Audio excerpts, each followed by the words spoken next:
Hey guys, welcome back to Motion Byte, and today we will be learning about the Arduino IDE. Go to Google and search for arduino.cc and download the Arduino IDE under the software session.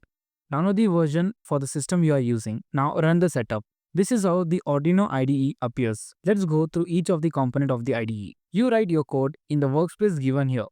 The programs that you write in Arduino IDE are called as sketches, and the place where you save all your sketches is called as sketchbook. Here you can see there are two parts of the code, the void setup and the void loop. Basically, whatever code you write in the void setup, it gets executed only once when the Arduino is powered up or it is reset. We also configure the Arduino GPIO pins as input or output in this part.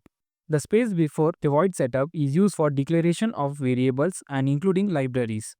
And the code that you write in the void loop is executed continuously. Note that only the statements and functions called within the void loop are executed continuously.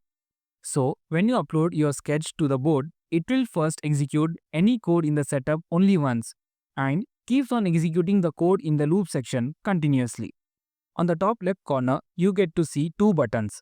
These are the verify and upload buttons. The verify is used to compile the code and check for errors in the sketch, and the upload button is used to upload the code to your board. The detected Arduino boards automatically show up here along with the port number. If it doesn't show any board, then you can manually select the board and port by clicking on it. On the left, you can see many icons. This is your sketchbook that contains all your sketches, and this is the library manager that is used to browse through various Arduino libraries made by Arduino and its community. Then you have the search option to search for keywords in your code. On the top right corner, you will find two options, the serial monitor and the serial plotter. This is used to communicate with the Arduino through the USB cable. The serial monitor prints out the values, whereas the serial plotter plots a graph for the values received. Click on the file and then on Preferences. Here you can change the destination location of your sketchbook. You can also change the font size of your sketch, the theme, dark, light, or any other. Basically, you can customize your Arduino IDE here. Click on OK to save the changes. Now that we know about the Arduino IDE, we will start writing programs.